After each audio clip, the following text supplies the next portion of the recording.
Hello and welcome to another tutorial. So here we're going to capture the user environment data.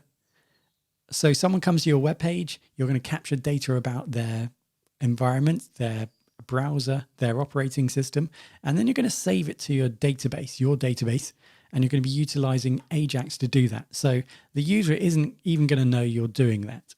So here we're going to cover database connection with PHP, parsing data, parsing JSON, both PHP and JavaScript. So sending data from PHP so that JavaScript can do something with it. And we're also going to be utilizing, like I said, Ajax, and we're going to be utilizing that within JQuery. So let's get started. So this is it. It's not very visual, this one. It's all back-end stuff. So if I refresh the page a few times and then go to my database, you can see that I've captured all this information about a user. So this is simple information, screen resolution, and then browser, and I can see what operating system that person is using. So although this is simple, this can be definitely expanded to IP address and so on. There's lots more information you can store about a user. So that's what we're building. So let's start building. So let's start building this. I'm going to open up Visual Studio Code. We're going to need two files here. So I'm just going to make sure that I'm in the right directory. So this is XAMPP htdocs folder. And I'm going to make a new file. I'm going to call that index.php. So that's the landing page. And then we're going to build another PHP to process the information. So I'm just going to call that a process.php. So now I've got two files. So next up, we're going to just expand on this index page to build a small structure so that we can start capturing information about the user. So using PHP, remember, is a server-side language. So we can't run PHP on the user's browser or the client browser. So therefore we have to run or utilize JavaScript. So the question is, what can JavaScript capture from the user? So a user comes to your web page, what information can you capture about them or about their environment, their computer? So the answer to that is quite a lot. So let's have a look at this list here that's on Stack Overflow. So you can see we can get the browser name, the browser engine, the browser version, browser platform, if Java is enabled or not, JavaScript if it's enabled in the browser. We can get data from cookies, or if data cookies are enabled. We can gather or gain insights into the screen width and the screen height that the user is using. We can also select the available width or the inner width and the inner height. So we can both select the actual resolution of someone's screen and the actual size of someone's browser. So the browser might be minified slightly. So we can capture that information. And you can see down here, we can also capture color depth and color pixel depth.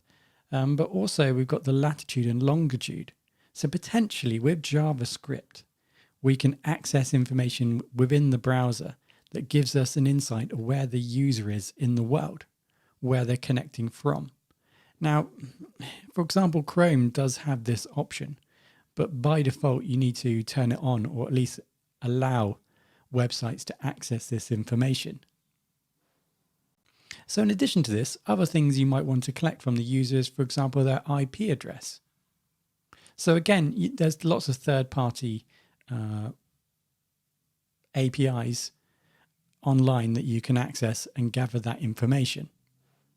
So in this example, we're just going to gather three items. So the screen width, the screen height, and the browser name, or try and capture the browser name. So those three things here are just an example. Obviously, you can now go and expand upon this if you want to. So think of this script as kind of a baseline for you to expand upon. So you can see here that we set out on this page the HTML template. We've got the body, we've got a head, and we've got some script here. And you can see I've got three variables, JavaScript variables, one for screen width, one for height, and then one to try and capture the browser agent. So next thing we need to do is think about how we're going to pass this information over to PHP. Because remember, we're using JavaScript here. So one of the questions we need to answer is, well, how do you go from JavaScript to PHP? So by default, we can't just JavaScript can't communicate with PHP. So we need to think of a way of achieving that. So let's just go over to the PHP page now, called process.php, and let's just build the functionality so that we can add some information to the database. And then we're going to build a database. And then we'll come back here to finish this off, to pass this data over to the process page. So the idea here is that the user enters this page. Let's not forget. So the user would view this page, and then behind the scenes automatically, this information will be sent to the PHP page. It will get processed and the data will get added to the database. So that's what we're trying to do here. Okay, so we're in the process.php page, and I've gone ahead. I've created the connection details that I'm going to need to connect to a database. So here I'm going to make a database in a minute called stats, and I've got the root and the local host set up, and there's no password by default. I'm using the XAMPP server package. And you can see here I created a very simple connection variable. We put in all the data into it, into the MySQL connect function there. And then we just check to see if we've made a connection or not. If we don't make a connection, the script will cause an error, and we can view what the problem is, or what the data has been returned from the database in terms of what potentially the problem might be. Okay, so next up, we need to now create a database. So we're going to call this stats, and we're going to add some tables and some fields. Okay, so we need to go ahead and make sure your server's turned on. It's green. And we've gone over to localhost / PHPMyAdmin. And then from here, we now need to build a database. So we're going to call this database stats. So let's build a new database. I'm going to call that stats. And then in here, we're going to build a new table. So I'm going to call this visitors. I'm going to include 3 columns and press go. So I'm just going to have an ID, which is going to be a primary key for this. And then I'm going to make that auto increment. So every time a new entry is added to a database, that ID is just going to increment by 1. Then I'm going to add a new area called screen underscore resolution, and then also one called browser. Okay, so the ID is just going to be an integer, no problem.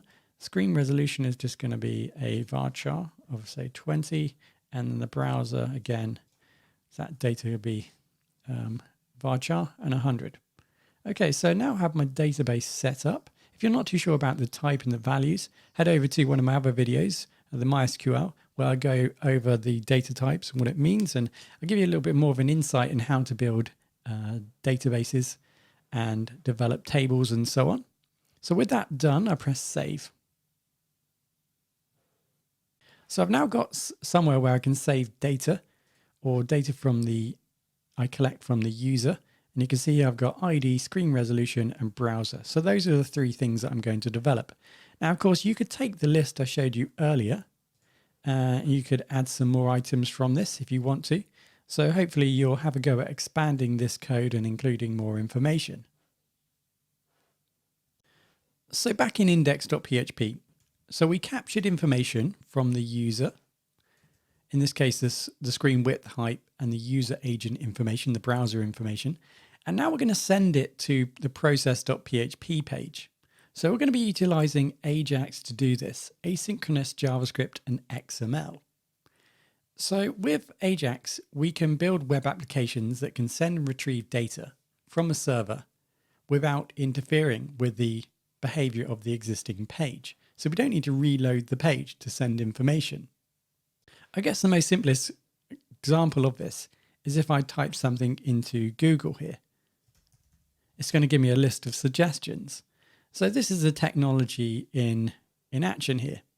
So I'm able to get more information about this word without interfering this page or reloading the page. So we're going to send the information, this information across using HTTP post. So we're going to build a HTTP post request, an asynchronous HTTP post request, and that's going to then load this data or load this page that we're going to build. So this page now is called process.php. So that's the page we built earlier, which is going to insert the data into the database. And now we just need to define what we're going to send. So the type or the method of sending post, where we're going to send it to, and then what data we're going to send. So here you can see that I've set some variables in JavaScript, and I'm inserting the data captured from the browser into this variable. And you can see here I've got a key value situation. So this is the key, screen W, and this is the value. So this is where the information from the variable is being placed. So here I've got 3 key values. So if I wanted to add more information, I would include the comma and then follow the same pattern to add more information. So don't forget, this is like the reference point, the variable name, and this is the actual data. So here I could include whatever I wanted to here, but here it needs to be the name of the variable. Okay. So now what I've done is I've built an AJAX, the AJAX functionality. So this is going to send the information now to the process page. Okay, so now I need to capture that information on the process page and store it in the database. So let's first capture the information. So I'm going to create an if statement. And what I'm going to do first is just check to see if the data has been sent over is all available. So here I'm going to check is set. So the data is sent over via post, and I'm checking the post value. And notice that these references here, they are the same, or they reference these names here for the data. So, sorry, the browser, screen H and screen W. So that's how I'm gathering the data that's being sent across, by referencing it right here. Okay, so I'm going to check to make sure that that's all set. That's all been set and captured from the user. If it has, then I'm going to load this statement here. So the first thing I want to do is I want to get the information from post, and I want to format into how I want it to look like or be placed in the database. So I'm going to get this screen width, and then I'm going to add or concatenate a character here, X, and then the screen height. So what's going to read here, if I've got a HD screen, it's going to read 1920 x 1080. That's what's going to appear or be placed in this variable and then placed into the database. And then the information from the browser that I've captured, so this information here, that's going to be now stored in this new variable, this PHP variable called browser. So that's now prepared. So that just leaves me now to create an SQL statement here. So I use the insert, SQL insert and into keywords. And then I want to select if you remember, we made the database called visitors, and we had ID, screen and browser in the table. So the table is called visitor. So we want to insert into the table visitors. What do we want to insert? Well, we want to insert screen res and browser. That's where we want to put the data in the table. And then we define the values we want to include. So screen res, that's the data I've stored here in this variable, and the browser, which is the information I've stored here, sent over from the user's computer or browser. Okay, so now I've got the values inserted. I then construct a query and run the query, I need the connection and I need the SQL. And then the data now is inserted in the database. Okay, so the last thing we need to do to get this working is we need to include the CDN for JQuery. So this here is an example of using AJAX with JQuery, which is a JavaScript library.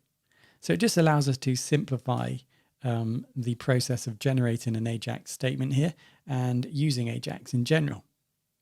So we need to include the CDN. So let's just grab the CDN.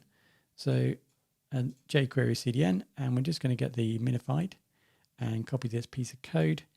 That just needs to be placed on top here in the head section. Okay, so now we can run the code. So this is running on our server, so localhost. So obviously there's nothing here. I'm just going to refresh a few times. So what should be happening now is information that is being collected about my browser, about my environment, and is being placed into the database.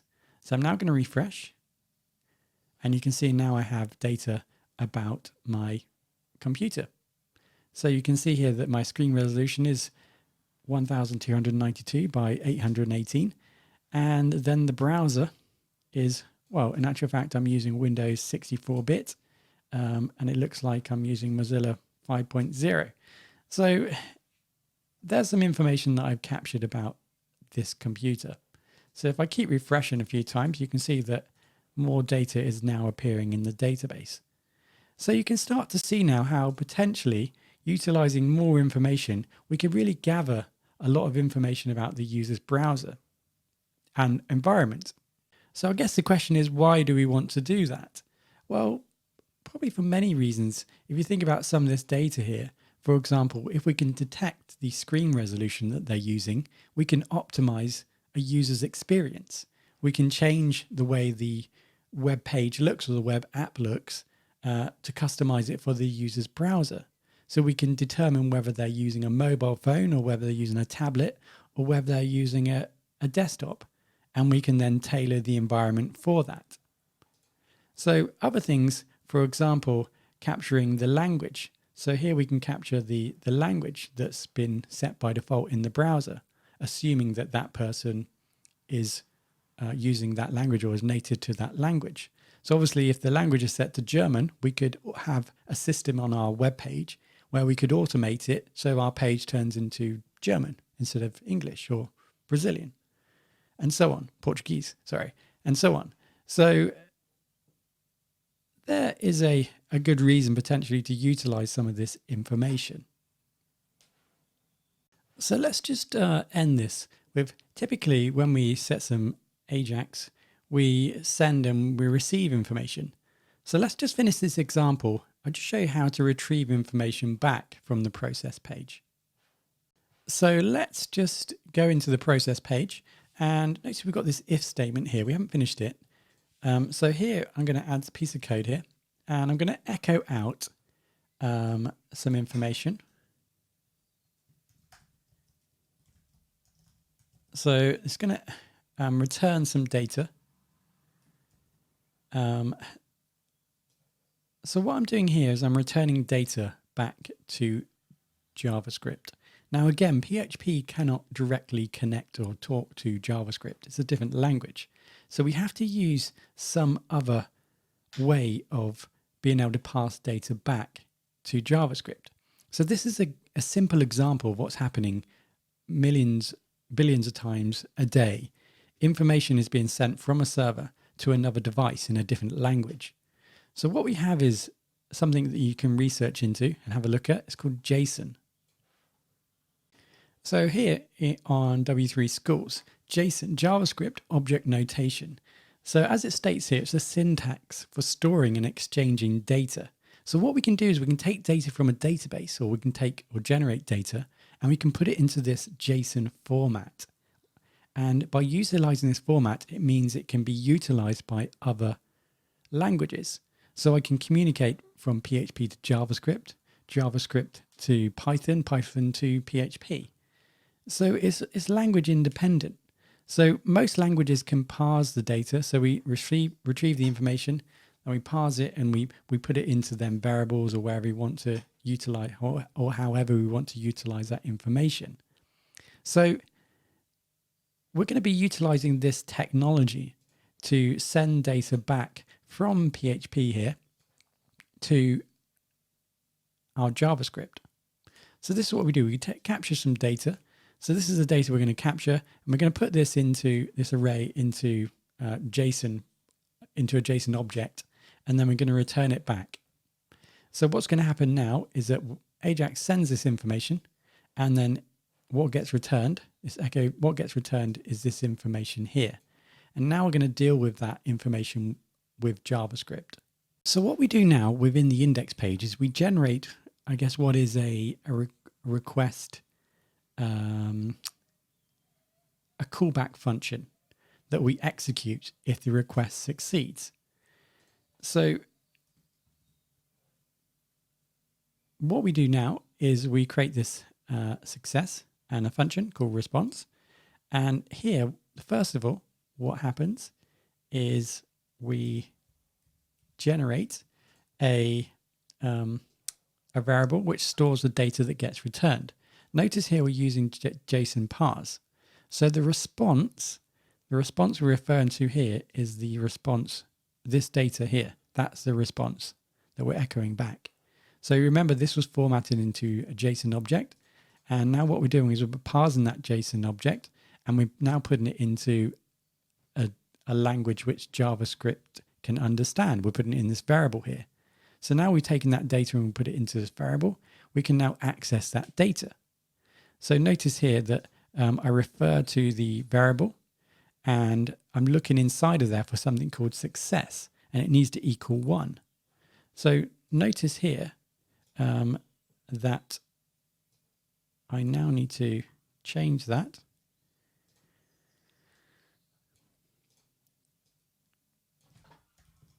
So let me just change that. Success equals 1. So we're referencing it by the word success. So if it does equal 1, then I'm just going to output some data here. It says data captured. So I'm going to output that within a simple div. Okay, so I built this very simple element here with the ID of example. So I get the get element by ID example, and I put inside of it a string called data captured.